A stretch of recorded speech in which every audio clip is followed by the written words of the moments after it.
make sure everything's off. Okay, we should be live right now. Let me make sure before I do the intro, make sure everything's going. Everything's working. Make sure everything's working, everything's good. Yeah, this should be good. I think, oh, I see my ugly face. I'm there! I'm alive! I'm here! Hi, guys! Oh. Whoa, turn that off. Yeah. Alright. Make sure that this... Okay, audio's off on here. Alright, okay, there we go. We're good. We're good to go. Okay. Alright, let me make sure I got the thing here. Alright. Okay. Hey, welcome again to the... Let's try it again. I know this is fucking live, but it's okay. I'm going to edit this later, so it doesn't matter. John Misha. Hey, John Misha. What's up, John Misha? Okay, one more time. Hey, it's that time again for the Why Come Japan show. I'm your host, Mr. Radrey, where I interview creatives on this channel, to talk about creativity and things we do in Japan. The stuff that you may or may not be interested in. Actually, before I begin today's interview, I should probably let everybody know. I always get people asking me about this. This video is always unlisted. So whenever if you want to go back and listen to the video, you have to find the original link. Otherwise, I'm going to edit it. I'm going to edit out these awkward ass parts off from the very beginning. So you're going to have to just wait until the edited version is where you see the intro with the little man with the gong and everything. All right, with that out of the way, today on my show is Zach, Phoenyx787. What's going on, guys? Nice to meet everybody. I'm honored to be on the show today. Oh, John Misha says there's an echo. Well, maybe that could have been the first part, no? Is it just the room? The ambient room? I don't know. Is it the ambient room? What does he hear, John? Jean. You're live with echo. He's suddenly French. Well, I don't know how to get rid of an echo. I guess, here, let me tune in here. Let me see what that is. Hold on a moment. Let me try. I can always cut this part out later. He's using multiple headphones. Yep, multiple headphone time. Alright, well, let's use this one. Oh, yeah, I definitely hear that. What is this? Just repeating or something, or what? Let me see this. Let me try this. Is that working? Yeah. You hear double talk. Oh, shit. Well, that ain't good. Hold on.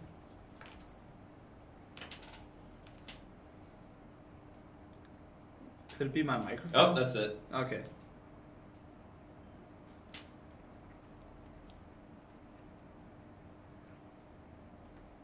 Okay, that's gone. Alright. Alright, well, I don't actually need these because I can record the sound now. Alright, well, why don't we start that over again? Yeah, really. Because this is my fucking live show and I can do what I goddamn feel like. Alright, okay. Alright. Welcome to another edition of Why Come Japan. I'm your host, Mr. Radrey, coming to you live in a rentable... Alright, let's try it again. You got it. Alright, no. Welcome to another edition of Why Come Japan. I'm your host, Mr. Radrey, here at a rentable studio here in Ginza with my guest, Mr. Phoenyx787 Zach. What's going on, guys? Nice to meet everybody. I'm honored to be on the show today, so thanks for inviting me to be on the show, man. I appreciate that. Yeah, so everybody knows on this show I interview creatives who do creative things, and today on my show, Zach is... I'm at his rentable studio here in Ginza. Yes. You can rent this for... Oh, why don't you talk business here, Zach? So we're inside Ginza's studio, which I opened up back in August. And we have, equipment light boxes. We have the screen set up here. You can put backdrops for whatever purpose you need. So it's a full service studio. We have cameras. We have other gear. One of the main things I always push is if you're doing multiple projects or you have like a long-term thing going on, you can become a member and you can put your own gear in the storage room back there, so you don't have to keep it all cluttered in your apartment, right? So, we have a guy who records a podcast in here. We have a few people who record news shows in here. It's a poppin' place, so it's I didn't expect it to be as poppin' to begin with. But well, tell us how yeah. you make a reservation here. So, like, let's Right. say Well, go on. rando. If you search ginzastudio.com, that's the website URL right there. We have all the information on there. So we offer hourly rates, and then we offer the memberships. All those details are on the website. But basically, it's if you need to just come in to look around, you're not really sure about starting a project here yet. I mean, walk-ins to consultation, that's always free. You can come in and say, hey, I don't know what I need yet. I need to look at the studio space. Yeah, come on by anytime, really. But it's this place was opened in conjunction with Ginza Hub, which is a co-working space upstairs. A few of you guys might know of Ginza Hub, especially if you guys are familiar with the YouTube community. Well, yeah, Ginza Hub is run by. Can we say his name on the internet? Yeah. Is that right? Yeah. Robert Blake? No. Not Blake. Robert Miller. Robert Miller, thank you. Robert Blake is a guy who murdered his wife or something. Okay, this is definitely not Robert Miller. No, okay. Yeah, Robert Miller, he also co-founded MyChan TV, the one that Hiko Simon set up, right? Yeah, that's Robert. Yeah, so I was replying, hi there, Undyne66770. Hi there. Nice. I didn't replying to a comment in the chat. But yeah, Robert Miller and Hiko Simon worked on MyChan TV together, and they launched that back around the summer party. And he approached me with this proposition for using the third floor. There's the whole backstory is really technical. There were so many things that happened that led to the creation of Ginza Studio. And he approached. I had this idea for a while. I was approaching different people about it, and Robert came to me. He was like, "Hey, we got this third floor. Why don't we just, you brought this up to me earlier. Let's see what we could do about it." And I was like, "Yeah, that's a good idea." So that's how Ginza Studio was born. So Ginza Hub, the place upstairs here, is run by Robert Miller, guy made MyChan TV.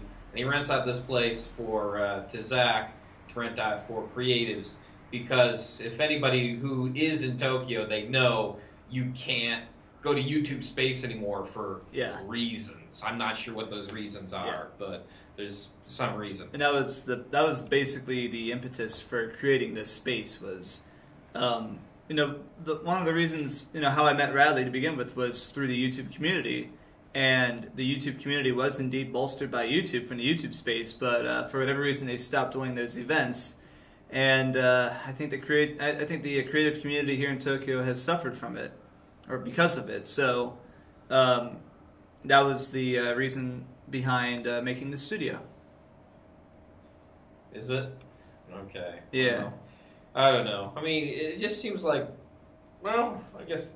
So you rent this place out for people. You rent to a podcaster. Who's the podcast? You were telling me earlier. You said And Cut. Yeah, it's And Cut Media. If you search them on Twitter, they run a number of different things. A lot of what they talk about though is they're not part of the J-Vlog community. Essentially, they are movie reviewers.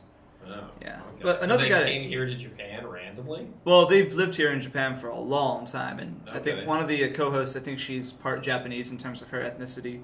Right. Excuse me. Obviously, that's not really important who they are, but what they do is what is important, and they've been doing this for a while. And they came to me. They're like, "We need an actual production space instead of using our office." And I was like, "Well, here you go. Here's your production space." Yeah, that's not bad. Yep, another guy that comes through, and I really wanted to kind of get his name out there. I met him through Victor, actually. Give Me a Break Man. His name is Michael Penn. He runs a news agency called Shingetsu News Agency, and they've filmed a number of videos here at this studio. I think the series is called What's the Rumpus, and he interviews people here, and that's they were. Same thing. They were like, we need an actual place to record, and the YouTube space we can't use. We can't use this other space that we used to use a lot because they cut it out for foreigners for whatever reason. And they came to me and they're like, "That's great." Oh, Simon Ochanma in the chat. Oh wow, not a sofa. Hi, Zach, by the way. Hey, Simon. Like, Simon's making a jab because it's always like me sitting on a sofa. Oh. My camera. If you ever watch the live feed, because most of the time you can listen to this show on iTunes. And, oh, by the way, you can, for audio listeners out there, they can't see this. I forgive the awkward setup, but, like, you know, this show is still in its infancy. So you kind of have to, I mean, bear with me. That's all I'm going to say. But, I mean, it's not a particularly bad setup. We have a couple of soft boxes set up here. We have 4, but one of them is turned off because it's really bright. How big is this area? Could you, like, describe it for us? So if you guys are living in Japan, I can give you sort of a visual reference. If you're familiar with the standard 1K apartment layout, this is about 1.5 times the size of that. So it's really, really wide, basically. I do not know metric system at all. But wait, you've been in Japan how long? Yeah, but it's like when I reference things with my eyes, I'm still thinking feet and inches. Well, then say feet then. Basically, this is like... This is the internet. People can figure it out. It's like 30-something feet by 10 feet, if that. Maybe a little bit bigger. Well, yeah, I guess for some reference for people who don't know what that is, a 1 LDK is like it's a living room, dining room, kitchen, that sort of thing. I was mentioning 1K. Oh, you said 1K. Yeah. All right. Well, so 1K would basically just be this half of the room. Well, maybe then 2 1Ks. Because I used to live in a 1K. The 1K was like half the size of the room. Yeah. Well, so if you kind of think about it, we are actually, the table that we're sitting on right now, there's like a wall, like a post pillar right here. Actually, the floor below me, it's divided into 2 rooms instead of just 1. So the side that Radley's sitting on, if you live in a 1K apartment, it's like the hallway, bathroom, and whatever, right? And then on this side is the actual 1K area. So that's the reference right there. It's a very spacious area. Right. Simon in the chat saying it's echoey? I don't hear echo at all. I don't know what you're talking about. Anyway, it is a little awkward. This is why, like, bigger podcasts like Joe Rogan or freaking H3 or something, they have like somebody secretly behind the scenes pressing all the buttons, going from camera 1 to camera 2. But secret is here, I'm doing all of it. And so if you see me keep on moving my hand going like this, that means I'm switching cameras. Yeah, he's borrowing my laptop to switch the cameras. I know. I got 2 cameras. Isn't this insane? Hey, check this out. All right. So, back to the interview. Yes. Hey, Vince, your mom. How you doing today? I just turned off my phone. So, I was following along. Okay, so a little background. Zach, well, I guess camera on me. So for a little background, Zach is a alumni of Sophia University here in Tokyo, Japan, and I guess a lot of people probably don't know of Sophia University because I went to Temple University, and if you want to watch my whole video series on that, you can. I'll link it down below. But Sophia University was only something I actually. Do you know Hana Minks? You remember her? Yeah, she went there, didn't she? Yeah, she went there. I don't think she graduated. But, no, she was. She must have been there well before I was there because she's like almost 30 now, I think. Right? She must be. Yeah. It's hard to believe that she's 30. Anyway. That aside. Basically, I guess what makes me curious about it is how do you even get into a school like that? Well, it was easy for me because I learned this after I got in there.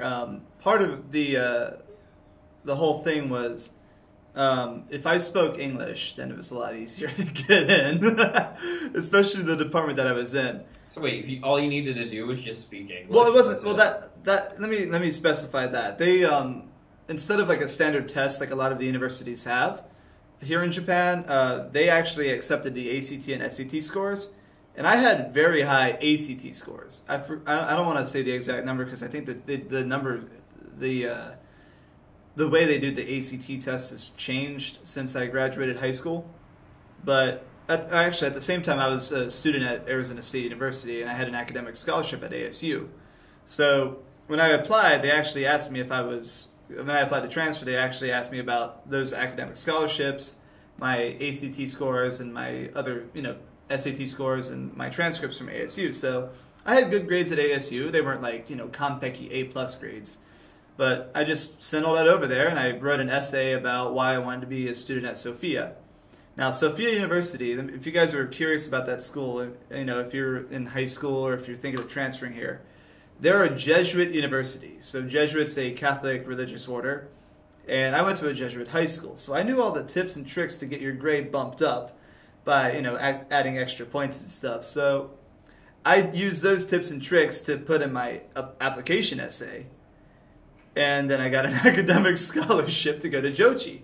So that was, or Sophia's, the Japanese name is Jochi. So that's how that worked. So wait a minute, it started off as a Jesuit? It is a Jesuit school, yeah. It's a Jesuit school? Yeah. Okay.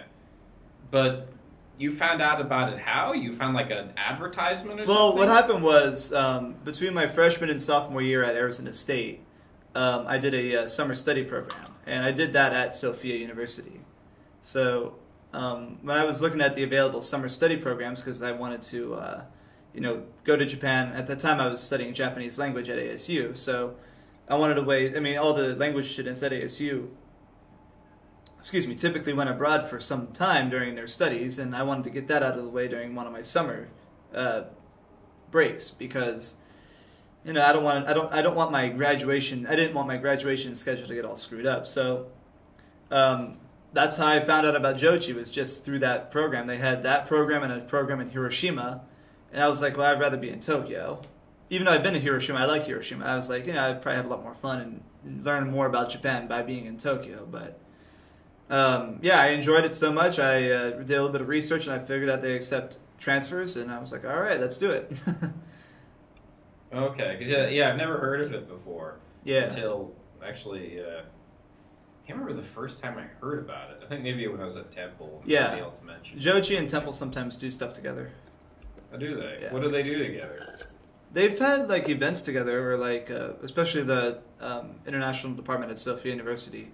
They have sometimes mutual exchange things, or summer study programs together. I've noticed that, but I didn't participate in any of those. Okay. Yeah. All right. Yeah, no, that's interesting. I didn't know about the whole religious connection. So they've been around for a while then. Yeah. It's not like it's a new school. 1912, I believe they were founded. 1912, but based upon the Jesuit religion. Yeah, but I didn't have any religion classes while I was there. Oh, right. Kind of there's one college I was trying to get into called Chapman University. Yeah, I know of them. Yeah, they're... Yeah, and they were a really Christian college, but that never really was a thing. Right. So if you know of BYU, Brigham Young University, yeah, they are really religious and really strict. Right. So it's nothing like BYU at all. Oh, okay. So if you're in America, you know of Xavier University in Cincinnati, Ohio. Mm-hmm. Jochi is basically Xavier University. Yeah. Similar sizes, same religious order. Similar school programs, so that's how that worked out. Okay.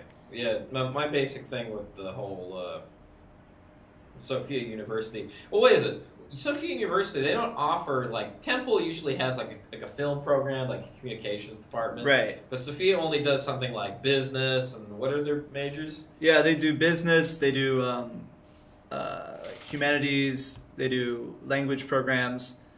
They do political science. So I studied economics, and I did economic sociology and political science. Well, political science was a minor. You did so you did political science as a minor. Yeah. So I wrote. I did this inadvertently. I didn't know one of the classes I was taking was a senior thesis class. I just popped it in there on the schedule because I thought it would have been interesting. It was interesting.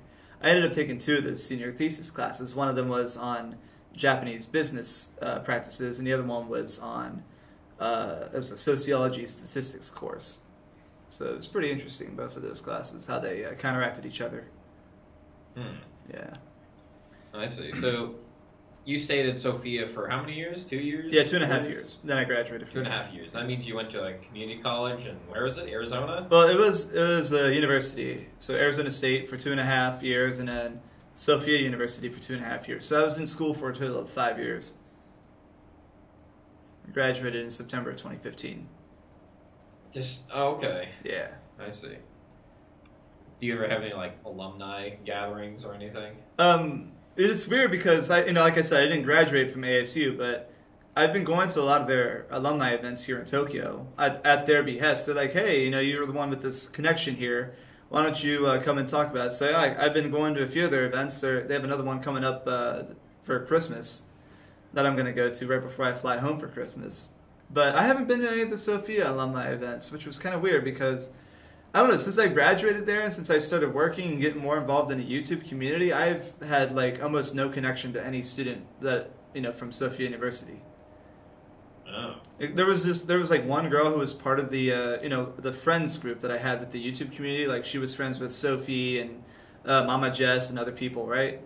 Sophie is Shivers, by Yeah. the way, for anybody who doesn't know. Yeah. I often remember Shivers more than I remember Sophie sometimes, which is maybe awful. Right. But I mean, this is like the only friend that I like had from Sophia University that I maintained after I graduated. So it was kind of weird, but I don't know. I think part of the reason was because I transferred there. A lot of the students I met for the first time at Sophia University were freshman students. So I just didn't have that connection with people who were my age at that school. So okay. Yeah. Well, let me ask you this. So everybody, it's the namesake of this show. And I have to ask it. Every foreigner hate. Well, maybe you don't hate it. I don't hate it. You don't hate it? Why did I come here? Why did you come to Japan? Why did you make the transition from ASU? Because I mean that's a pretty good university. Yeah, I mean especially the business program's top notch. Yeah, I mean, yeah. I don't know. Most people don't want to leave America. They just want to stay there. Right, and I think for me it was I've always been interested in Japan ever since I was a kid, and I think a lot of the people who are living here, their interest starts from video games or anime and stuff like that, and likewise for me it started with Pokemon. And then it went from Pokemon. Yeah. You like the Pokemon back there? When you have right back over there? Umbreon. I got Umbreon. Is that your favorite Pokemon? That is my favorite, yeah. So it started with Pokemon, then it kind of transitioned from there to anime. Okay. And I think the first anime I really got into was Bleach. And then Death Note, and then Code Geass, and I don't know why I remember all these. These were the ones that were always on Adult Swim, right? Okay. Cartoon Network. And then as I got into college, I was really like, okay, this is just pop culture Japan. This isn't obviously what Japan is like. And then I learned that, because, I mean, I didn't know. I was living in Ohio at that time in high school. Nobody in Ohio, there was like one or two Japanese people within like a 40-mile radius of Cincinnati. I'm probably embellishing that a little bit, but I didn't know anybody who was Japanese there. So when I went to Arizona and I joined I knew students who are from Japan, like the exchange students. I began to ask myself, I'm like, okay, what's Japan's business culture? What's their society like? And I did more research into how everything works over there, right? And I wrote research papers on Japanese business. I began to volunteer with a local group who was trying to get Japan Airlines to add a flight to Phoenix Airport, but that hasn't happened yet. But I digress. It was just from there, it was like Pokemon, video games, anime. Okay, what is really Japan like? And then that's what brought me here.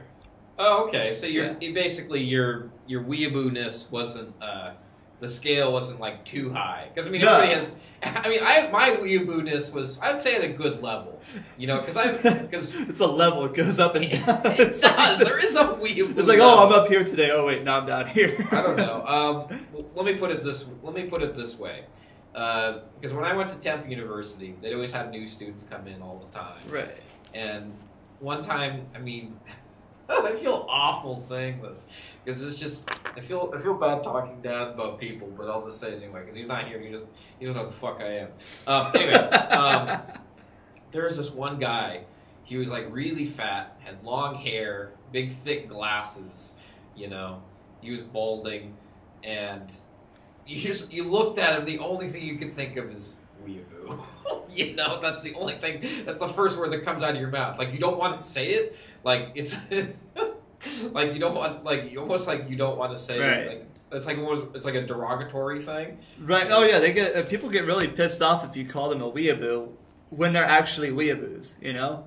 But like, you know, it's okay to enjoy anime here. I mean, I watched a few episodes of this anime last night, but it's like, I know, and you know, it's same as you, right?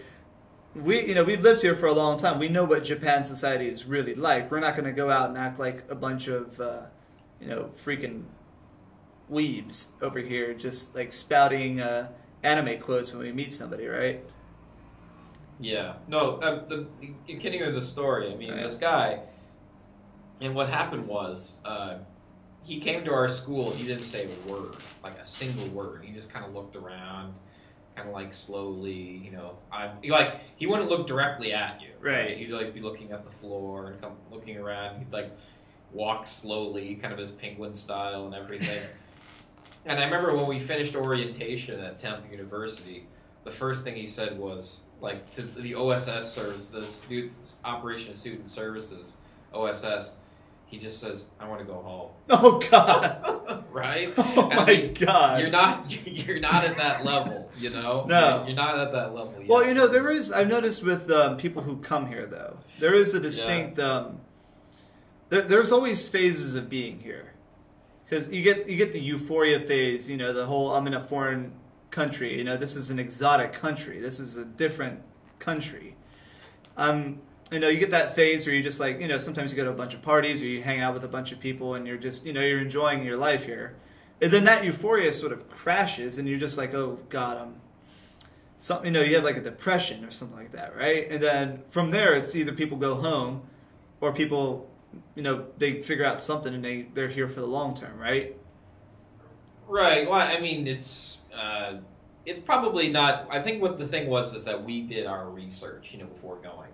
You know, because it's very easy to have this kind of unrealistic vision of what Japan is, you know, because there's a lot of things you just kind of got to get used to. Right. Like things being really different here. Right, and then this guy that you mentioned here probably had his crash after a week. No, it wasn't even a week. It was like 2 days. Oh, Jesus Christ. You get to Japan, he's like, okay, for me, when I first came to Japan, when I got off the airplane, I had no idea what was going on. I was completely freaked out. I'm like, what? Yeah, I had that same thing, too. I had no idea what I was doing after I got to Narita Airport. I was like, shit, what's going on here? And it's just like, I had to, like, because the school needed me to be at the Miyako Hotel, I think. I can't remember what. We were supposed to meet at that hotel at a certain hour. And if you didn't meet at that time, you know, you're on your own. I didn't want to be that guy, you know. So what I ended up doing was that there's this guy there. He didn't speak any English. And he just goes like, taxi? Oh my and I'm God. like, because this is Narita Airport, you know, before like Haneda opened it up internationally. Yeah. So I'm like, yeah, taxi, you know, because I was really freaked out, you know. And, you know, because that's another fucking annoying thing. It's like, because you're at Narita, and they have the airport limousine, right? Oh, yeah, the bus. Right? I took that it's the when bus, I first came right? in, yeah. I mean, I don't know. That's the thing that'll drive people crazy here in Japan. Like, I sometimes have students who write reports that says, like, I live in a mansion. But that's the thing, is they don't live in a mansion, what we know in America. What they mean is mansion. Like, what they call, like, a one-room mansion. Like, to make it seem nicer than it really is. Yeah, so that's another thing with, like, the limousine bus. It's not even actually a limousine. They just use the word to make it sound nice, I think. Right? Right. Yeah. What did you say that? But yeah, I'd say they do that a lot here. It's like, it's just part of their semantics to make it, or maybe it is, a lot of that, though, is descended from British English. But I'm not well, really... it's not just British English. Like, they have words from, like, German, like, Arubite and everything. Right. Oh, yeah. So it's multiple language. You know, it's interesting, Japanese language these days, how influenced it is from other languages, just like English, right? Yeah. Anyway, the point is that really freaked me out. Like, right, yeah. I mean, the most I've ever been freaked out in Japan was that time and when I had to get my new visa right out of college. Because my choices were go back home or, you know, stay in Japan. I mean, obviously, you know what I did, but... yeah, that was awful. I don't want to ever relive that experience again. Yeah, same with me. When I started my company, it was just a long, just arduous process of getting my visa set up. Like, that was just, a massive pain in the ass. And it was like a 4-month process. And every time I renew my visa as well, it's like, I mean, I'm in the process of renewing it right now. So it's a pain in the ass, but once it's done, I'm like, okay, relaxation time. Yeah, well, I don't know. I mean, well, let's talk about that. You say you have your own business? And that... Yeah. So Ginza Studio is an arm of my video production company. Nice. Yeah, this is my workhorse camera here, my Sony camcorder 4K, whatever it is. So I started my video production company a couple years ago. What happened was I had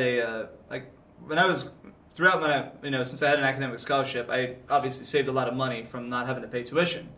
So I'm really freaking lucky that I had that, because a lot of my peers were just shafted by fucking student loans and shit. It's a really bad situation that a lot of them were in. I'm just lucky as hell I was not in that situation, right? So that allowed me to save money, and the stuff I did part-time or whatever, I was able to put away in investment accounts, and some of those matured.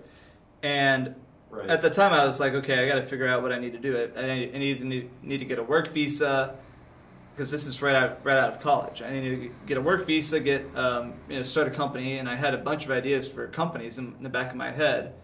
And I was really encouraged by my professors at my school to start my own company. You're in Japan. Yeah. They were really like, Zach, I see you more as someone who's an entrepreneur as opposed to someone who works, the typical 9 to 5. And I'm like, okay. So I ran a few ideas by, a number of people. I was like, they're the one, that's fucking stammering here. Sorry. The one thing a lot of people. Zach. It's fine. It's fine. Yeah. It's only live, no pressure. Yeah, really. The one thing a lot of people really said to me was, think of the minimum value. What is it? It's called the MVP. Right. So basically, it's minimum value or not minimum value product. That's a business term, right? Yeah. So it stands for like the simplest thing you can start out with. And I had my camera, had my production software, I had a bunch of other equipment that I could use. I was like, okay, I'll start a film production company. So since I have a lot of experience working with social media, because I was the manager of a few Facebook pages that had like thousands, tens of thousands, 20s of thousands of followers on those pages, I was like, why don't I just start my own company making social media advertisements from there? So that's where I got my start, and I had a few clients who were really satisfied, and I moved from there to just making whatever the client needed. And then I realized at this time I was in my office. I was at one of those Regis offices. It's like a small room. It was in Yokohama for tax reasons. I learned later I got shafted doing that way. The requirements were I needed a certain amount of investment, and that number keeps changing every year. I don't know why it does, but it just keeps changing. I needed obviously what do you call it? Like an actual business plan. Yeah. But you can't really start a business without a business plan. So I already had that written up. And then I needed an actual registered office. So a lot of entrepreneurs, they work from home or they work from a shared office space.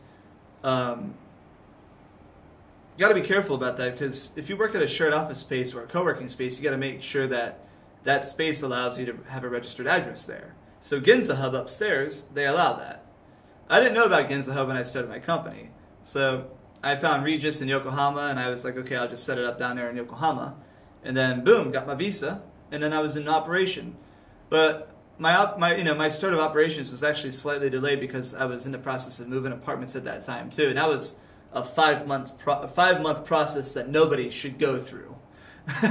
Why? Because I'm an entrepreneur, and they wanted to, the people who are realtors and stuff, they're like, oh, where's your money? I'm like, I got all my money right here. Look. And they're like, oh, wait. You got a green screen behind you. Yeah, really. And they were just like, well, is this actually your money? I'm like, this is how I'm paying everything. So they didn't want to see it. So it was really tough to find an apartment that actually took entrepreneurs, and found one, thankfully. Yeah. And that was just the toughest part about that. So that really delayed my start. And at the same time, I was also working a part-time job as a video editor for someone else. I was actually, if you guys are, yeah, I'm not going to say it on the stream, but yeah, I was working with a What? few Unsubscribe. No, it's just. I'm just joking. No, I don't know. I don't want to, because I don't work for them anymore.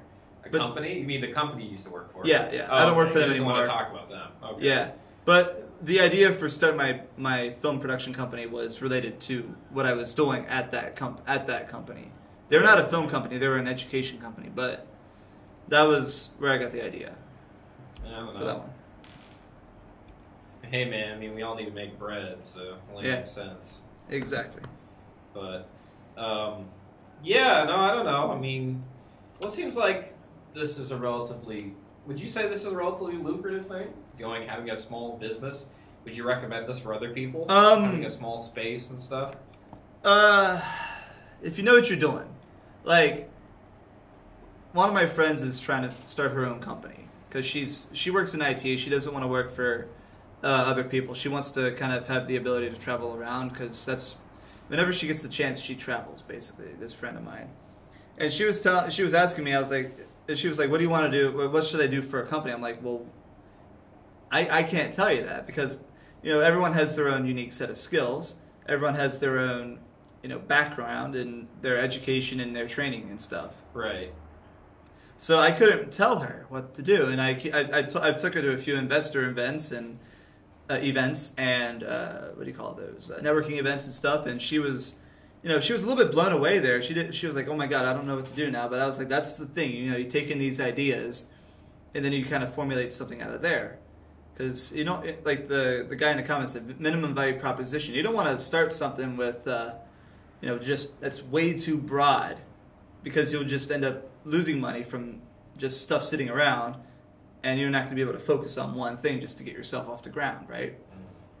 And that was really what got me. That was the toughest part for me, was just figuring out what's the simplest thing I could start out with, and then I expanded by adding the studio. Okay. Yeah.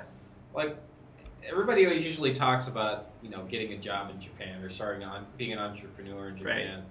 I mean, do you actually need to know any Japanese? Is Japanese a really important part of it? Like, how essential do you think it is? I highly recommend it. Of course. It's of not. Course it is. I highly recommend having a knowledge of Japanese. It's not. If you legally, you don't need to know Japanese to start a company here, but like you can't just have foreigners as your customer base all the time. Why not? Well, unless you're working with incoming foreigners as your company, but even then, you got to deal with the tax offices, you got to deal with landlords, you got to deal with a bunch of other unknown entities that get around. I see. Those identities. Well, not just that. It's just getting around in Japan. It's so much easier if you speak Japanese. Oh yeah, of course. I mean that's anywhere. Yeah. Really?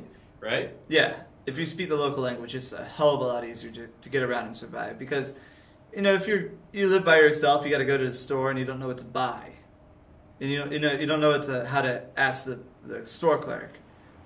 That was when I was studying Japanese. That was the most frustrating thing for me. Why? Because I didn't know what to say to the clerk. I was like, I need to get this, but I don't know how to say it to him. Yeah. And the word in English is obviously not gonna fly, right? So yeah. You can try pronouncing it with katakana, but that ain't gonna work all the time. And sometimes it worked. It worked for me a lot of the time. That's how I got by originally. But back to your original point though, like for some reference, katakana is the foreign alphabet here in Japan. Anyway, continue. But yeah, back to your original point though, like if I want my business to succeed and I want to recoup the investment that I'm making from my own money into this company, I have to really have a good customer base. So I'm working with Japanese clients, foreign clients, overseas clients. I had a few clients who sent me stuff from America to edit here and then send back to America. I mean, I could do that on my computer. Today's digital world is just so connected. And then I get foreign currency as my pay for that. So that's obviously, currency exchange is one way that a lot of medium-sized businesses raise capital. So I'm already ahead of that curve there. I know how to take the U.S. dollars and wait for the exchange rate to hit a good point, and then I make a bunch of yen from that. But I digress. Yeah, you should definitely know some Japanese. learn it as you come along. The point of the story is you should definitely make your mom happy. Yeah. No, something completely different. Some sort of non sequitur. Yeah. That'd be great. It'd be Kanye West of Japan. Okay, I gotta ask. I gotta ask this question. Yes. Why the long hair? Why have you had the long hair? What's a lot of you guys don't know that I'm actually a musician. When I was in Arizona, I was in a few metal bands. I played the drums in 2 bands, but we never performed because the guitarist I was working with, he lived in Flagstaff, which is like 4 hours north of Phoenix, and he was only in Arizona like 1 day a week. And then the bass guitarist that I played with, he was actually in a bigger band in Arizona, and I was filming and helping promote a lot of that band's shows, so we really had no time to perform. But we wrote like 15 songs. But they were all, I mean, now I look back on it and I remember playing them. I'm like, they were just the most generic death metal songs ever. But like, I have a background in music from like when I was 5. I started out on piano and I played guitar, and then I learned drums, bass guitar. Nowadays, I want to teach myself how to make like lo-fi music. And, you know, I've gotten into some hip-hop recently as well. Like, I've listened to both 90s hip-hop and, like, Joji, you know, a.k.a. Filthy Frank. Like, I've gotten into, blame Filthy Frank for me getting into rap, right? And then listening to Post Malone and Rich Brian and all those guys. So, I've got a wide variety of music influences. And I wish I could do music more in Japan. And I grew out my hair in high school because I was like, oh, all these rock and metal musicians have long hair. And then it just kind of became part of my image. And I'm like, I have no desire to change my image because people on YouTube nowadays, they recognize me. Oh, you're the long hair guy living in Japan. I'm like, yeah. And I've been to events, like I went to Tokyo Game Show. This guy came up to me. He was like, hey, I watch your videos. I'm like, you do? I have like 1,900 subs. How do you know about me? And he was like, well, I just found your blah, blah, blah. He found me from some other YouTuber, right? So I was like, alrighty then. Everybody knows everyone. Yeah. But that's I know a guy who knows a guy who knows a guy who knows a guy. Yeah, and that's kind of how that guy explained how he found my channel. And then he was like, yeah, it's cool to meet you. And I was like, yeah, it kind of blew me away there for a second. I was like, holy shit. And then I was like, how did you recognize me? He was like, your long hair. I'm like, oh, okay. That's the story of the long hair. Well, mystery solved. Yeah, really. Not much of a mystery. Okay. I'm pulling up the chat here. I wanted to see what people are saying. Wait a minute. What got you into vlogging originally? Like what prompted you? Like who was the first person you saw and like you say, hey, Rachel and June. They were the first Japan bloggers I followed. And then there was a guy called Japan Archist, and I really missed that guy's videos. Hell yeah, I remember that guy. What's his name? Fuck. Sonny, yes. That's his name. Sonny Swinhart. I love that guy. Yeah. Like that guy was one of my, like, both Rachel and June and Japan Archist, I was watching them back in 2011. And then that was when I first visited Japan in 2011. So they were my first experience into J-vlogging. And then when I met Rachel and June at the Hanami in 2015, actually it was because of Rachel and June's promoting the Hanami that I went to that Hanami, right? And me going to the Hanami in 2015 was like a whole, maybe I can get into that later, but that was like a turning point for me. But that was, at the time I was actually doing video games. Whenever I flew, I made airplane videos. And occasionally I talked about Japan. And a few of my subscribers were like, you should do these Japan videos more because you seem like you're more into them, like especially when I travel and stuff. So those people commenting and suggesting that I should really do more about Japan is kind of why I really started J-vlogging. And then the weekly vlog came out of I would always film random shit on my phone. I'm like, okay, let me organize this into an actual vlog. So that's how that came about. Okay, so wait a minute. You're saying that Rachel and June, they actually shouted out the Hanami. Like, what was their status on the internet? They had like almost 400,000 subs, I believe, or maybe 500,000. 400,000 subs. Okay, back when they're like nobodies, and they shouted out the Hanami that people should go to it. Yeah, and like it was a long video, and they were explaining They were explaining this is the one time a year the whole YouTube community gets together. If you're a small YouTuber and you want to make more friends, or meet other creators, and you want to reach out to other people, you should go to this event. And I was just, at the time, I was thinking to myself, I was like, should I go? So I didn't know anybody there. I didn't even know, at the time, Sam was running Hanami, right? I didn't know Sam. I mean, I knew of Victor because I saw some of his vlogs. I think the first vlog I saw of Victor was when he got screwed by Maker Studios. Because my buddy sent me that video, but I digress. Like, I just knew Rachel and June, Victor, and at that time, and then Japan Artist. I didn't know any other J-vloggers at the time, so it was a whole new experience just meeting a bunch of other YouTubers there. Right. Well, I mean, how you found these people originally? I'm guessing just from a random Google search or something? Yeah, I Googled, well, for Japan Artist and for Rachel, I just Googled, like life in Japan. Or just Japan. Or someone shared Rachel's video on Facebook or something, right? Okay. I mean, if you started looking up stuff on Japan nowadays, you probably only find abroad in Japan, maybe just Rachel and June.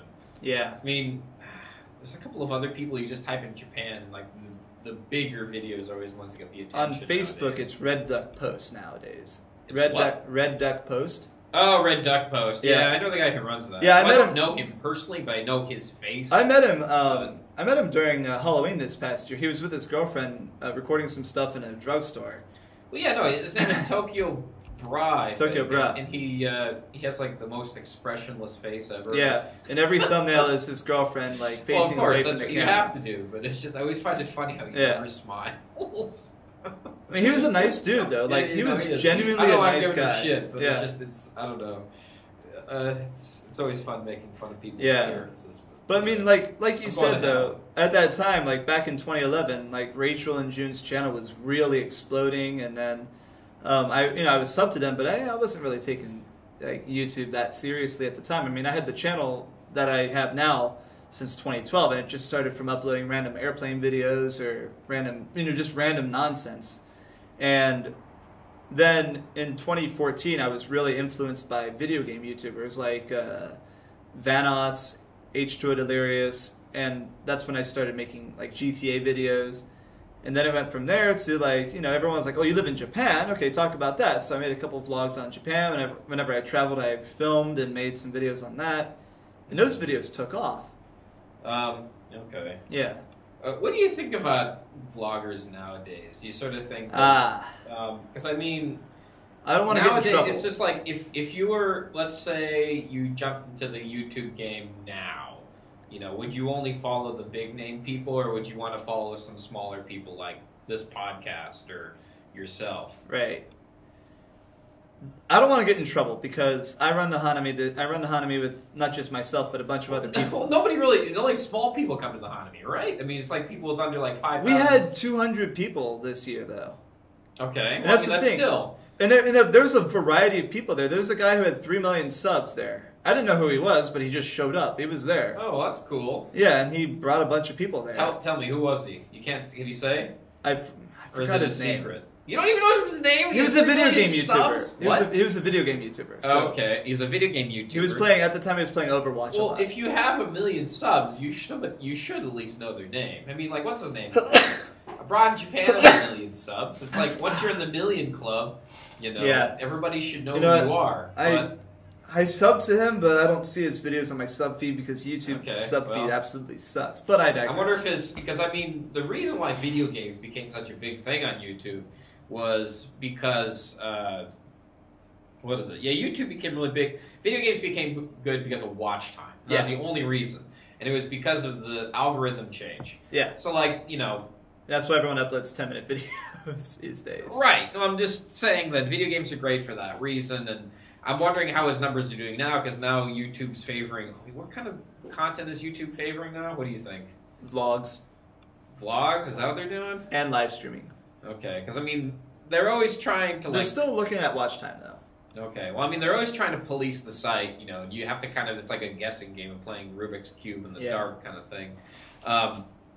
And so, I'm wondering what the next wave of YouTube we never will know. See. Well, it's impossible to predict. It went from commentator YouTubers like Leafy is Here and Pyrocynical and then went to like Jake Paul and stuff.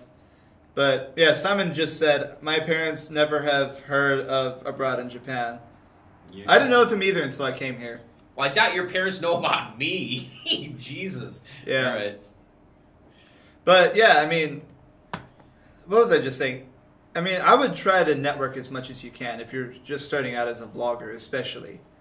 Right. Now, the problem I have with the YouTube community here in Japan, this is going to get me in trouble.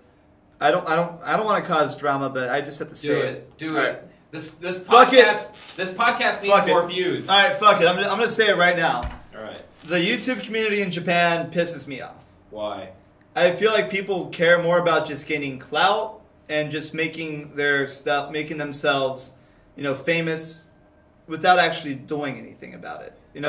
They reach out to people who they think will bump up their views, and then once they get to a certain level, they're like, okay, fuck you guys, I'm going to go to these other famous people who are at my level or something like that, right? Uh-huh. And there's a few YouTubers who I've, in this community, who've gone to the Hanami, who talked to me at the Hanami, and that's the only time they talked to me. But before then, especially like 2016 and early last year, there was like a revolving door of people that hung out with me and my core friend group. Uh-huh. My core friend group consists of like, if you watch my channel, you got Shivers, you got Lisa, you got Grisky. Grisky's just starting out as a YouTuber, and then you have a bunch of other people who are not YouTubers, right?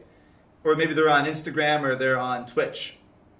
So they would hang out with us, and they would expect us to be consistently making videos. And Shivers she makes her videos whenever she wants to. She has her set series and her set vlogs. I have my vlog that I upload every Wednesday, and I upload occasionally on Friday or Monday, right? Uh-huh. But like other people, people that I hang out with, they upload when they want to upload, and that's perfectly fine. I'm not in charge of your channel, and people should upload when they want to. But we are at this 1,000, 5,000 subscriber level. My core friend group. Maybe I have a couple who are more popular than that, but they don't really hang out that much, and that's that's their prerogative, right? But people would come in, they would act all like buddy with us, and then they would fuck off. I'm like, okay, I mean, you don't want to hang out again? They're like, well, are you gonna film? I'm like, I don't know, maybe. I don't know. I think people just care too much about the vanity of vlogging than actually making content. Yeah, it's definitely changed. I can see that. Yeah. The whole vanity part of it has become more of a thing. And because of that, it's a lot of the vlogs I've seen people make, especially J vloggers who are just coming to. It's all cookie cutter. It's the same stuff.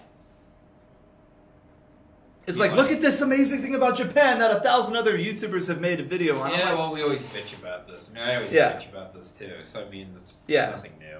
But it's nothing new, but do what sells, Yeah, I mean, if it interests you, make a video on it, but make it in your style. Yeah. I wish that's the problem with the community here, and everyone's like, "Oh, the J vlogging community is stagnant." Well, let me ask you this: Yeah. What is it you'd like to see that you haven't seen already? More creative people. Who is it? Why would you not say there's not enough creative people? Well, like I think people are trying too hard to copy Rachel's style, Charlotte's style. And because they led by example. Really. Yeah, but like, I think the main thing I want to see, it's like if I wanted to watch a video that's like Rachel's style video, I'll watch Rachel's channel, right? And then people, they get to a plateau and then they start bitching about how shitty their friends are. And this has happened to me. Like this woman who, like, she's not even in Japan anymore. She gave up on living in Japan. She tried very hard in the community, making videos all the time, and then like. She got to 10,000 subs, never really passed 10,000 subs. This woman? Yeah. And then she fucked off. She shall remain nameless? Yeah, I don't want to name her. I'm not name dropping people except if I like them. Okay, yeah, that's true. Yeah. Yeah. Because the problem is, it's like, people are making the same type of video. I don't want to see that. I want to see people like Grisky, who's making, like, he's making his own series. His own type of video. Yeah, I guess that's what it is that's what people want to see. Yeah. I mean, ones that we're all tired of. Even Tikyo Sam, like, look at some of his videos recently. They're really well put together, and I don't see anybody making stuff like that. Yeah, no. I mean, I guess it's sort of like how, like, when you go to the movie theater. Yeah. and you see, what's playing? Shrek 6 or this movie called, I don't even know what the name of it is. I'll go with Shrek 6, because I know what that is. Right. I think that's the problem, is it's like, once you familiarity. know... Yeah, the familiarity is the problem. It's like, oh, okay, something weird from Japan. Like, gotta watch it. I got my eyeballs. I've got to see it. I got to see what he does. I got to see how he opens it. I got to see how it tastes. I just got to see it. I got to push the like button. I got to do it. You know? So maybe that's what the problem is that people just, I guess, I don't know. Like, I don't go out of my way to push those videos, but I'm reading the comments. maybe I'm not the normal John Q public, you know, opposed to normal people. What I'd say maybe, I can't believe I'm saying this, normal people want to see about Japan. Well, I think when it comes to vlogging, the key thing is just showcase your life. And you can't just, you can't have your camera like, hey, look at this thing, look at me with this thing anymore. You gotta make it more spicy. Yeah. There's this Australian YouTuber who, he actually made a video where he was making a video making fun of how someone called him the Casey Neistat of flying. Because everyone knows Casey Neistat. He's the, vlogger, extraordinaire, right? Right. This guy he's got 22,000 subs. He's a really nice dude. His name is Stefan Drury. All right, and he flies. He's a private pilot. He flies the Cirrus SR-22 airplane around Australia. And the videos he makes are really freaking good. But it's a vlogging channel. Right. But it's not just his aviation channel. It's a vlogging channel, and he does it in his own way. And that's what I want to see. I want to see more of people doing shit in their own way, even if they are, they might be compared to Casey Neistat or other famous vloggers, Logan Paul people, right? If you're doing it in your own way, then I want to see it. Show me it. That'd be awesome.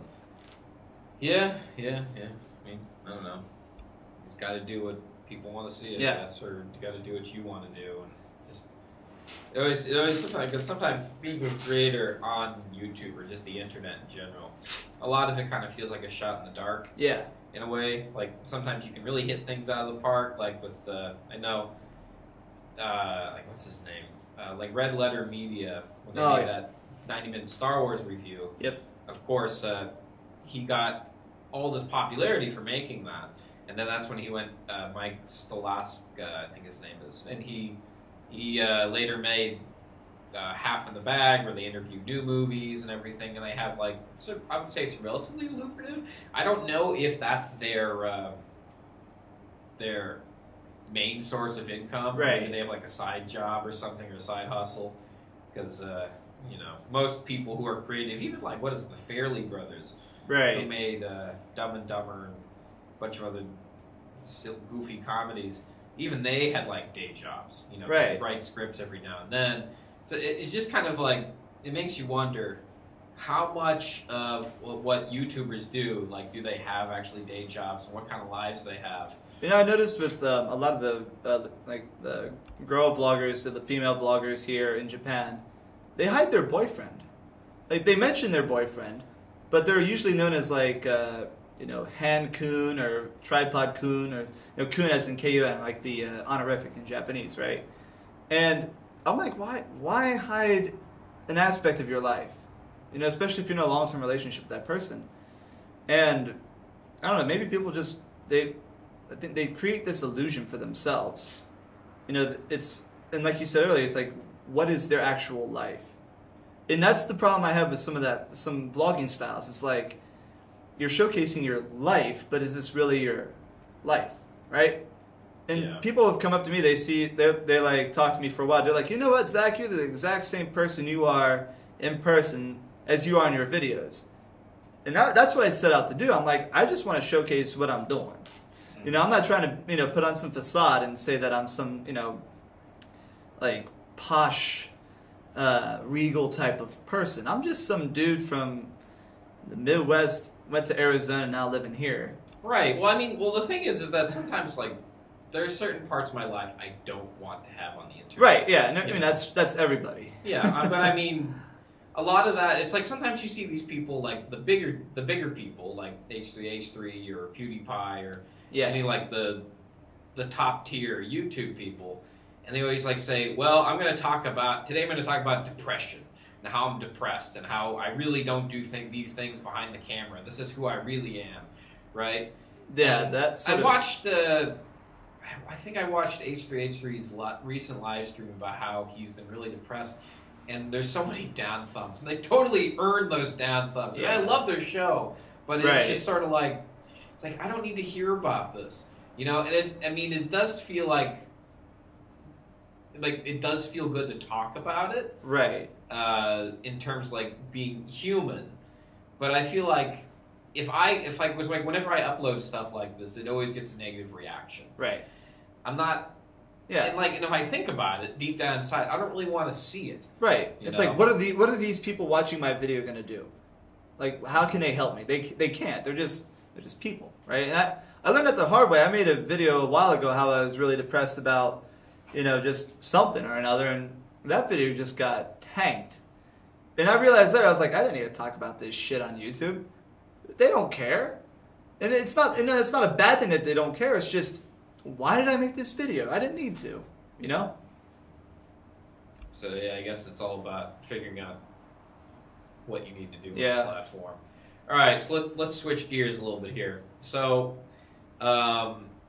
you've kind of been in charge of running the YouTube Hanami project since, I guess, it's not really even a thing. Because, Tokyo Kuni did it originally. Yeah. Just when did he start? Because, if you listen to the podcast I had with him back in July this year, he was saying, I just wanted to get out and go to the Hanami and drink beer and talk to people who watch my videos, maybe. And that's basically all it was. It was never like some big official thing or some big deal or whatever. And it's probably like most things in life, that they probably start out as these tiny little quaint things. But then it kind of blew into this thing where like TKO Sam took it over, and then there was the civil war between you and him, and okay, then, we're going to talk about this, aren't we? If you want, there's something else I want to talk about. I think I'm cool with Sam nowadays. I don't talk to him. Like I don't have any contact with him. But I saw him at Halloween and I hung out with him for a bit. Oh really? Where I feel like water's under the bridge, but you never know with Sam because he's Sam. But it's not a dramatic thing anymore. And I look at like the drama back in 2017. I'm like, yeah, I probably could have. Well, you're gonna say this drama. What's the drama? All right. Don't do any of these vague books. All right. I got to start from the beginning. Okay, so can you sum it up quickly? Yeah. In 2016, I wanted to make like a promotion video to for the Hanami.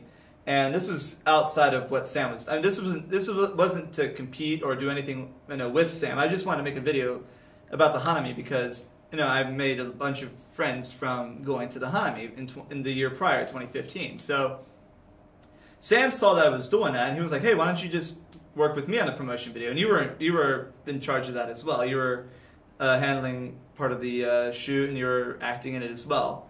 Yeah. So we made. How long did it take us to film that? It took us like 2 days. Yeah, it wasn't that long. It wasn't that bad. Yeah, Maybe but 3. He also asked me to help set it up, and I was perfectly fine with that. So he comes over to my old apartment back in Sheebs, where I used to live, in his moped with this big ass tarp and crates of stuff. So he said like that morning he had work. So this is, like I said, this is 2016 Hanami. Prior to the Hanami, though, he didn't make the event page for the Hanami until early March. And it wasn't just me, it was a bunch of other people kind of pressuring Sam, hey, can you make the event page? And now, you have the date set, you've tweeted out the date, but you didn't actually make the event page. People fly in from overseas to go to this event. And Sam eventually gave in, he was like, okay, yeah, fine, I'll just make the event page. But he was kind of like, about it, right? So I went and... The day of the Hanami, he was like, "Hey, I got to work in the morning. Can you bring all this stuff over?" I'm like, "No problem at all." So I get there around 7:30, 8 o'clock. I set up the big tarp. I set up and I put the drinks out and stuff like that. And people start arriving around 9, 10 o'clock to help set up their own stuff or set up. They were like, "Hey, can we help set up?" I was like, "Sure. Just we don't have much to set up. Just bring whatever, right?" So. Sam gets there, actually Victor gets there, he was like, "Where's Sam at?" And I was like, "He's on his way, he's teaching in the morning," but Sam gets there around 11:30, 12 o'clock, and everyone's having a good time. And towards the end of the day, people start coming up to me and thanking me for helping set up. I was like, I just showed up with the tarp, and thanks Sam. Yeah, that's it. Yeah. Okay. And then when I made the event page for last year's Hanami, like almost 4 or 5 hours later, he made an event page there, and I was like, wait, is this for the thing, or are you making it for your, what? It ended up being a rival event page, and that's where the Civil War broke out, essentially, in your words. All right, well, I don't know, that's basic. I don't want to get into it. Yeah. I just wanted to say, for terms of history, the YouTube Hanami, my question actually was, because before, like when Cooney did it, people from the Tai Hasegawa used to be a guy who would come and always give us swag and like say, hey, we realize you're part of the YouTube community, you're here with Google and everything. And he used to like really, be interactive with us. Right. He's not really. I'm guessing you don't see people from Google at all. Is it not just an unofficial YouTube party? They like Hiko, Simon, and Victor. They help organized it. They helped me organize it last year. They were essential in organizing it this year too. And they had a contact at YouTube, and they basically even once like the YouTube Space tweeted out the event page. And they gave us YouTube swag and stuff like that to pass out at the event. They didn't give us anything this year because the guy that used to work at Google, that Hiko knows, he left, basically. So we didn't have anything to give out this year except for MyChan stuff. I mean, that's obviously fine, MyChan TV stuff. But, YouTube, like last year, recognized the event that me, Hiko, Victor, and Sophie were putting on as the actual YouTube Hanami. And then the day of the Hanami came, and it rained in the morning, but in the afternoon it was sunny, and Sam ended up not actually having an event. He did some stuff in Hub, but that was it. And then we actually had our own, the Hanami went on as scheduled last year, and then there was no problem at all this year. Okay, so usually if anybody from YouTube wants to contact the YouTube, quote-unquote, Zach Hanami, well, I guess I shouldn't call it Zach Hanami, because it's still official, right? And it's, or I don't know. Well, or maybe it's here's not. The thing. Who knows? The organizer of the event, I don't choose the date by myself unilaterally. Like, I look at the flower schedule, I look at the, what day, the days of the week, right? Because we try to go around the first week of April or the last week of March. And then this year, the first week of April, the first Saturday of April was the 7th, and the blooms were gone by then. And the reason that was because we kind of pre-jacked on the announcement of the date. And I'm not announcing a date today because, yeah. I'm not announcing a date today for the Hanami, but we're going to look at kind of when the forecast is released sometime in mid-February. Around that time is when we're going to announce the Hanami. I'm going to consult with Victor, Hiko, a bunch of other people who want to help put it on, and then we'll just announce it, and then I'll make the promotion video and get the event set up and buy the big tarp and all that shit, right? Okay. So what can we come to expect for the Hanami in the coming years? Well, like you said with Tokyo Kuni, he really just wanted it to be kind of a get-together of, YouTubers. Right. And that's the approach I've taken, because I don't want it to be some sort of thing where we're parading people around as like, look at these almighty YouTubers! And I don't want it to be something that's completely focused on me. All right? I'm just there with the tarp and whatever, right? Yeah. Excuse me, Taco Bell digestion. But I do want it to expand. I do want to have like people performing there, but it's Yoyogi Park. It's crowded as all fuck. Anytime I try to schedule anything there, it's like I got to work around other people's schedules. And in all honesty, I think it's a lot better off with people just want to go there and meet people. They don't want to be kind of hand-led into joining the fun. They want to, especially people who are showing up at the Hanami for the first time, they don't know anybody there.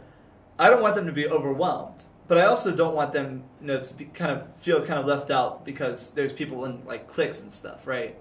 I want this to be a lot more of a networking event / getting really drunk in the park event. Okay. Yeah. Well, Okay, Zach, that's it. I'm out of questions. Your time is up. Oh, Time for me to pull the cane, pull you out. No, I'm joking. No, that should about wrap it up for this podcast. Is there anything you want to say before we go? Yep, like I said at the beginning of the podcast, if you want to know more about the studio we're recording in, just go to ginzastudio.com. And my channel URL, and as well as my other socials, just it's like youtube.com, twitter.com, instagram.com/phx787, and that's where I am. So, all right. So yeah, if you want to rent the studio where we're at right now, it costs like around $5,000 an hour. Yeah. Is that right? 5,000 yen an hour. That's like $47, $45 US. Yeah, around there. Yeah, around there. That's per hour. Yep. You get all these soft boxes. You can use the backdrops. And you can use all the equipment you have. Yeah. Okay. Oh yeah. Even this. Do you put all the equipment on your website? Do you have a website you can link me to? Well, ginzastudio.com. Oh, okay, you mean Robert's one from upstairs. Well, that up there is GinzaHub.com. Okay, this is Ginza Studio. Yeah, so Ginza Studio is my website. I manage that. So you manage the website Ginza Studio. We have pictures of the equipment and like people who have come in here to do shoots and stuff. I've linked that in there as well. So.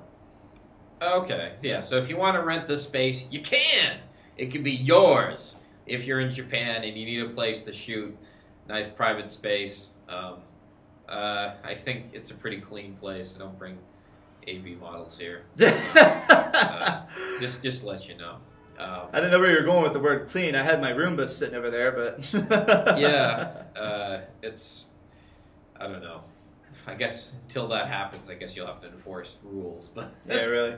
Anyway, so I appreciate you having me on, man. I always love this podcast, and it's quite an honor. I really do appreciate it. Oh, yeah, something I should mention, because people always ask me about this. Remember, this is a live recording here on YouTube, and this video that you're watching right now is unlisted. So the raw feed is unlisted. So usually after I am done doing the live show, I take this video and I edit it. I edit out all the boring parts and all the parts where me setting up and me saying for 5 minutes. So to make it a more cohesive podcast before you listen to it on iTunes. So if anybody wants to know where the link goes, that's why, because it's unlisted. And you'll just have to wait until the edited version comes up. Let's see. Anything else I need to say? All my social media is down below if you want to click on it and, push my buttons, make me happy. Do the things that, do the YouTube love. Give me some YouTube love. Just shower me with YouTube Jesus love. Christ. I don't know. You got to whore yourself out these days. That's what you got to do. You got to think. You get, yeah, that's life. All right, so next week on the show is... Shit, I don't even remember who it is. Oh, next week on the show is Jimmy Sanchez. Again, he wanted to be on the show, and I had an opening, so he's our second-time guest, and he wanted to talk about his collecting video games in Japan. So anybody who really is interested in collecting video games in Japan, that's a good podcast to join, because we talk about his PlayStation collection and how there's a lot of video games here in Japan that you can't get in the States. Maybe I think even still. Maybe you can get them with patches or something or whatever. But until then, I'm Radrey. And Phoenix. see ya. See you guys. Bye.